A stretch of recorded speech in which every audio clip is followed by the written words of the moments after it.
Dear students, a very warm welcome to all of you in my today's lecture of marketing management. In today's lecture, we will discuss upon the topic types of advertising. यानी कि आज के lecture में हम discuss करेंगे advertising के different types कौन कौन से होते हैं, कौन कौन से वो पर्टिकुलर टूल्स हैं जिनका यूज़ एडवर्टाइजमेंट में किया जा सकता है, या वो कौन कौन से मीडियाज़ हैं जिनके बेसिस पर एडवर्टाइजमेंट को प्रेजेंट किया जा सकता है. A successful advertising campaign will spread the word about your products and services, attract customers, and generate sales. Whether you are trying to encourage new customers to buy an existing product or launching a new service, there are many options to choose from. यानी कि अगर आपका advertising campaign successful है तो उसके successful होने से आपके प्रोडक्ट्स और सर्विसेज के बारे में ऑल ओवर द वर्ल्ड हर किसी के पास इंफॉर्मेशन अवेलेबल होगी. इसके बेसिस पर आप अपने कस्टमर्स को प्रॉपर्ली अट्रैक्ट कर पाएंगे, अपनी सेल्स को प्रॉपर्ली जनरेट कर पाएंगे. चाहे आप एक नए ब्रांड को मार्केट में लॉन्च करना चाहते हैं या फिर नए कस्टमर्स को एनकरेज करना चाहते हैं आपके प्रोडक्ट्स को परचेज करने के पॉइंट ऑफ व्यू से, हर केस में आपका जो सक्सेसफुल एडवर्टाइजिंग कैंपेन है वो वर्कआउट करेगा. और इसके लिए आपके पास बहुत सारे ऑप्शंस अवेलेबल होते हैं और उन ऑप्शंस में से आप डिफरेंट टूल्स को, मीडियाज़ को सेलेक्ट करके अपने प्रोडक्ट को प्रॉपर्ली एडवर्टाइज कर सकते हो. लेकिन जो मोस्ट सुटेबल एडवर्टाइजिंग ऑप्शंस हैं वो डिपेंड करेंगे कि आपकी टारगेट ऑडियंस क्या है और आप कितने कस्टमर्स तक पहुंचना चाहते हो, आपका बजट क्या है, कितना पैसा खर्च करना चाह रहे हो आप. ये सारे फैक्टर्स हैं जो डिटरमाइन करेंगे कि किस पर्टिकुलर एडवर्टाइजिंग ऑप्शंस के बेसिस पर आपको अपने प्रोडक्ट को एडवर्टाइज करना चाहिए. एग्जाम्पल के तौर पर अगर आपको पता है कि जो आपके टारगेट मार्केट है वो एक पर्टिकुलर मैगजीन को रीड करता है, तो आपको क्या करना चाहिए, उसी पब्लिकेशन में अपने एडवर्टाइजमेंट को प्रेजेंट किया जाना चाहिए. यानी कि यहाँ पर आप मैगजीन के बेसिस पर अपने प्रोडक्ट को प्रॉपर्ली एडवर्टाइज कर सकते हो. Now we will discuss about the different tools of advertising और डिफरेंट टाइप्स ऑफ एडवर्टाइजिंग. तो यहाँ पर मैंने एक प्रॉपर लिस्टिंग कर रखी है. The very first one is the newspaper, second one is the magazine, third one is the radio, fourth one is the television, fifth one is the directories, six one outdoor and transit, seventh one direct mail catalogues and leaflets, and the last one is the online advertising. तो one by one हम discuss करते हैं इनके बारे में. सबसे पहले हम बात करेंगे about the newspaper advertisement. Newspaper advertising can promote your business to a wide range of customers. Display advertisements are placed throughout the paper, while classified listings are under subject headings in a specific section. You may find that a combination of advertising in your state or metropolitan newspaper and your local paper gives you the best results. यानी कि जब आप एक particular level या local level पर या city level पर अपने प्रोडक्ट को प्रमोट करना चाहते हो तो न्यूज़पेपर एडवर्टाइजिंग एक बहुत अच्छा मीडियम रहता है. वाइड रेंज ऑफ कस्टमर्स को टारगेट करने के पॉइंट ऑफ व्यू से आप न्यूज़पेपर एडवर्टाइजिंग को फॉलो कर सकते हो. जब आपने डिस्प्ले एडवर्टाइजिंग का ऑप्शन देखा होगा, जो डिफरेंट न्यूज़पेपर्स हैं उसमें डिफरेंट जो कंपनीज़ हैं वो डिस्प्ले एडवर्टाइजिंग के बेसिस पर अपने प्रोडक्ट को एडवर्टाइज करती हैं.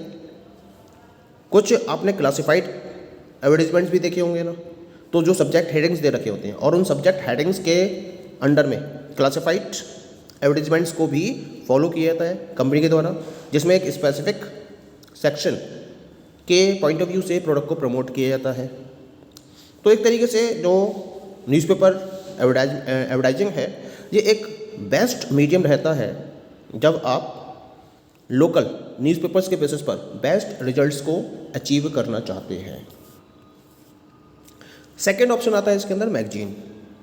Advertising in a specialist magazine can reach your target market quickly and easily. Readers यानी कि जो आपके पोटेंशियल कस्टमर्स हैं they tend to read magazines at their leisure and keep them for longer, giving your advertisement multiple chances to attract attention. Magazines generally serve consumers and trade. अगर आप जानते हो कि जो आपके टारगेटेड ग्रुप ऑफ कस्टमर्स हैं वो एक स्पेशलिस्ट मैगजीन में हमेशा इंटरेस्टेड रहते हैं, तो आप क्या कर सकते हो, उस मैगजीन के बेसिस पर अपने प्रोडक्ट को प्रॉपरली एडवर्टाइज कर सकते हो, क्योंकि इसके बेसिस पर आप अपने मार्केट को क्विकली और इजीली टारगेट कर सकते हो। क्योंकि होता क्या है कि जो रीडर्स हैं, ये जो आपके टारगेटेड ग्रुप ऑफ कंज्यूमर्स हैं, वो अपने फ्री टाइम में मैगजीन्स को पढ़ना पसंद करते हैं, और इस टाइम पर जब आप अपने एडवर्टीजमेंट को मैगजीन्स में प्रोवाइड करते हो तो वो आपके एडवर्टीजमेंट्स को मल्टीपल टाइम्स वॉच करते हैं, और उसके बेसिस पर कहीं ना कहीं एक चांसेस बनते हैं कि वो आपके प्रोडक्ट को परचेज करेंगे ही करेंगे। तो इस तरह से कस्टमर्स के अटेंशन को अट्रैक्ट करने के लिए मैगजीन एक सुपीरियर टूल रहता है एडवर्टाइजिंग का। अगर आप अपने प्रोडक्ट को कलरफुल वे में डिस्प्ले करना चाहते हैं तो उस केस में आप ग्लॉसी एडवर्टीजमेंट को मैगजीन में प्रेजेंट कर सकते हैं, ठीक है। लेकिन होता क्या है कि ये बहुत ज़्यादा एक्सपेंसिव होते हैं in comparison of newspaper advertisements. इसी वजह से जो अच्छे बजट वाली कंपनीज होती हैं, जो एक पर्टिकुलर ग्रुप ऑफ कस्टमर्स को टारगेट कर रही होती है, वो इस पर्टिकुलर टूल का सबसे ज़्यादा यूज़ करती है। तीसरा टूल हम डिस्कस करते हैं, तीसरा टाइप डिस्कस करते हैं एडवर्टाइजिंग का, और वो है radio. Advertising on the radio is a great way to reach your target audience. If your target market listens to a particular station, then regular advertising can attract new customers. आज की date में radio एक अच्छा तरीका है अपने target audience तक पहुंचने का। एफएम रेडियो चैनल्स रहते हैं बहुत सारे, जिनमें डिफरेंट टाइप के म्यूजिक चैनल्स इंक्लूड होते हैं, और जब उनका एक ब्रेक टाइम होता है तो उसमें ये प्रोडक्ट को एडवर्टाइज भी करते हैं। क्योंकि बहुत सारी पब्लिक क्या होती है, अपने फ्री टाइम में एफएम चैनल्स को सुनना पसंद करती है, तो उनका एक अपना फेवरेट स्टेशन होता है, और उस फेवरेट स्टेशन को वो हमेशा सुनना पसंद करते हैं। तो अगर आप रिपीटेड वे में उस पर्टिकुलर स्टेशन को सेलेक्ट करते हुए अपने प्रोडक्ट को एडवर्टाइज करते हो तो ये आपके लिए एक बेनिफिशियल रिजल्ट्स प्रोवाइड कर सकता है। हालांकि जो साउंड होती है उनकी अपनी लिमिटेशंस होती हैं, क्योंकि क्या होता है कि जो चीज़ सुनी जाती है तो उसको बहुत ज़्यादा टाइम तक जो ऑडियंस है वो याद रखना नहीं चाहती है, और इसी वजह से कभी कभी रेडियो एडवर्टाइजिंग का जो इम्पैक्ट है वो ख़त्म भी हो जाता है। तो इसका एक सबसे बड़ी तरीका यही रहता है कि आप अपने एडवर्टाइजिंग मैसेज को रेगुलर बेसिस पर एडवर्टाइज करिए, रिपीट करिए उसको। जितना आप रिपीटेड वे में यूज़ करेंगे अपने एडवर्टाइजमेंट को, उतना ही कंज्यूमर्स उसको याद रखने में कैपेबल हो पाएगा। हालांकि इससे आपकी कॉस्ट बढ़ेगी, लेकिन इससे आपके रिजल्ट्स भी आपको कहीं ज़्यादा मिलेंगे। लेकिन अगर आप अपने एडवर्टाइजमेंट को रेगुलरली प्ले करना अफोर्ड नहीं कर सकते हैं तो इसका मतलब रेडियो एडवर्टाइजिंग का आपको बहुत ज़्यादा बेनिफिट नहीं मिल पाएगा। तो रेडियो एडवर्टाइजिंग की तरफ अगर आप प्रोडक्ट को प्रमोट करना चाहते हैं तो रिपीटेड वे में आपको अपने एडवर्टाइजमेंट को प्रेजेंट करना ही होगा। फोर्थ आता है टेलीविजन, सबसे इफेक्टिव तरीका होता है। Television has an extensive research and advertising. This way is ideal if you cater to a large market in a large area. यानी कि आपके पास बहुत बड़ा एरिया है, आप नेशनल लेवल पर या स्टेट लेवल पर अपने प्रोडक्ट को सेल करना चाहते हो। अब आपको एक लार्ज नंबर ऑफ कस्टमर्स को कवर करना है, तो उसके लिए सबसे बड़ी तरीका क्या है कि आप टेलीविज़न के थ्रू अपने प्रोडक्ट को एडवर्टाइज करना शुरू कर दीजिए। सबसे बड़ा एडवांटेज क्या होता है टेलीविज़न एडवर्टाइजिंग का, इसमें साइट, साउंड, मूवमेंट और कलर इफेक्ट होते हैं, और जिसके बेसिस पर पब्लिक को परसुएट करना बहुत ज़्यादा ईजी हो जाता है, और इसके बेसिस पर कस्टमर्स ज़्यादा से ज़्यादा इम्प्रेस होते हैं आपकी एडवर्टाइजिंग से और प्रोडक्ट को परचेज करना शुरू भी कर देते हैं। सबसे बड़ी बात क्या है कि जब आप डिमॉन्स्ट्रेट करके बताना चाहते हो कि आपके प्रोडक्ट की यूज़फुलनेस क्या है, किस तरह से उसको यूज़ किया सकता है और किस तरह से उसके बेनिफिट मिलते हैं कस्टमर्स को, तो फिर एडवर्टाइजिंग टेलीविज़न के थ्रू करना सबसे ज़्यादा बेनिफिशियल होती है। लेकिन टेलीविज़न एडवर्टाइजिंग को फॉलो करना बहुत कॉस्टली होता है, क्योंकि इसको स्लॉट्स में प्रेजेंट किया जाता है। इन्हें हम यूनिट्स में सेल करते हैं एडवर्टाइजमेंट्स को, जैसे 20 सेकंड्स के आपने देखे होंगे एडवर्टाइजमेंट्स होते हैं, 30 सेकंड्स के होते हैं, 60 सेकंड्स के होते हैं, और जैसे जैसे टाइम स्लॉट बढ़ते चले जाते हैं उनकी कॉस्ट भी बढ़ती चली जाती है। फिर दूसरा, किस टेलीविज़न प्रोग्राम पर आ रहे हैं इस पर भी डिपेंड करेगा, मेट्रो है या रीजनल चैनल है इस पर भी डिपेंड करेगा। आप सिंगल नेटवर्क पर एडवर्टाइजमेंट प्रेजेंट करना चाहते हो या फिर मल्टीपल नेटवर्क्स पर अपने एडवर्टाइजमेंट को प्रेजेंट करना चाहते हो, इस पर भी डिपेंड करेगा कि आपको कितना पेमेंट करना पड़ेगा अपने टेलीविजन एडवर्टाइजिंग के बदले में। तो कुल मिला के ये एक कॉस्टली अफेयर रहता है। फिफ्थ में होता है डायरेक्टरीज। डायरेक्टरीज क्या होती है ना, नेम और कैटेगरी के अकॉर्डिंग जो इंपॉर्टेंट पर्सन्स होते हैं उनके बारे में प्रॉपर इन्फॉर्मेशन डायरेक्टरीज में आपको मिल जाती है। क्या होता है कि कस्टमर्स जब अपना माइंड परचेज करने के लिए बना चुके हैं तो क्या करते हैं, वो डायरेक्टरीज को फोकस करते हैं।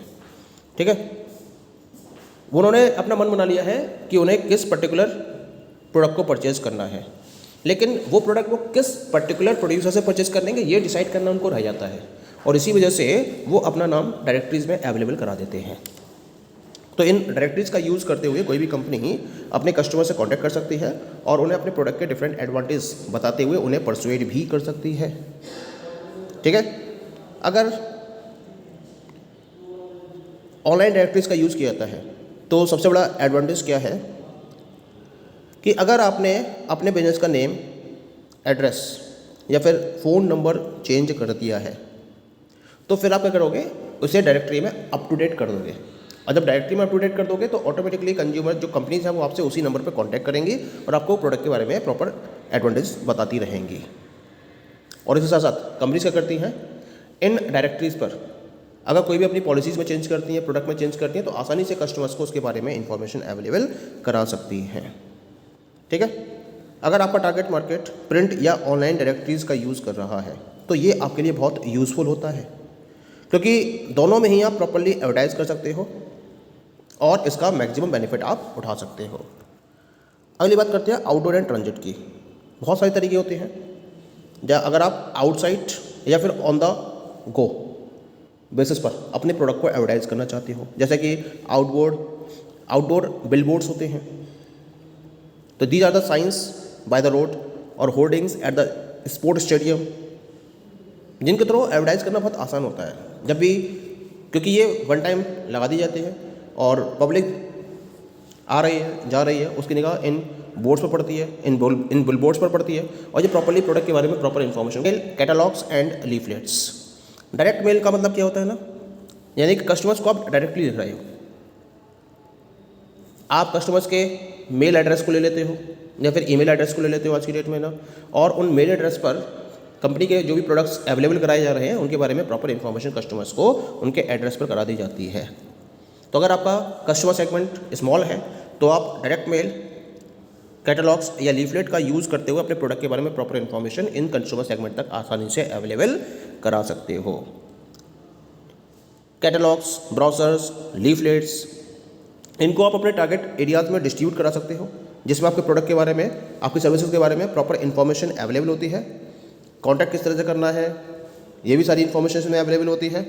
ठीक है, और इसके बेसिस पर जो इंटरेस्टेड कस्टमर्स हैं वो आपसे सीधे कांटेक्ट भी कर सकते हैं और उसके बेसिस पर आप अपने प्रोडक्ट को ज़्यादा से ज़्यादा क्वांटिटी में सेल भी कर सकते हो। लास्ट वन आता है इसके अंदर online. In the present scenario online advertising has become most popular, क्योंकि इंटरनेट पर अवेलेबल होती है तो ये बहुत कॉस्ट इफेक्टिव वे होता है कस्टमर्स को अट्रैक्ट करने का, और इसके साथ साथ कम से कम कॉस्ट में आप ग्लोबल कस्टमर्स तक भी पहुंच सकते हो। ट्रेंड बिल्कुल चेंज हो गया है ऑनलाइन एडवर्टाइजिंग के आने की वजह से। बहुत सारे कस्टमर्स रिसर्च करते हैं ऑनलाइन बेसिस पर कि उन्हें किस पर्टिकुलर प्रोड्यूसर से प्रोडक्ट को परचेज करना चाहिए। इसके लिए आपको एक प्रॉपर अपनी वेबसाइट डिज़ाइन की जानी चाहिए, उस पर सारी इन्फॉर्मेशन अवेलेबल कराई जानी चाहिए, जिससे कि कस्टमर्स आपकी वेबसाइट पर जाकर आपके प्रोडक्ट के बारे में प्रॉपर इन्फॉर्मेशन को कैप्चर कर सके। इसके साथ साथ बहुत सारे और सोशल मीडिया साइट्स हैं, ब्लॉग्स हैं, सर्च इंजन्स हैं और भी वेबसाइट्स हैं जहां आप अपने प्रोडक्ट के बारे में प्रॉपर इन्फॉर्मेशन अवेलेबल करा सकते हो और इस तरह से कस्टमर्स को परसुएड भी कर सकते हो, जिससे कि आपकी सेल्स लगातार इंक्रीज होती चली जाती है। So these all are the different tools और types of advertising. Okay, thank you.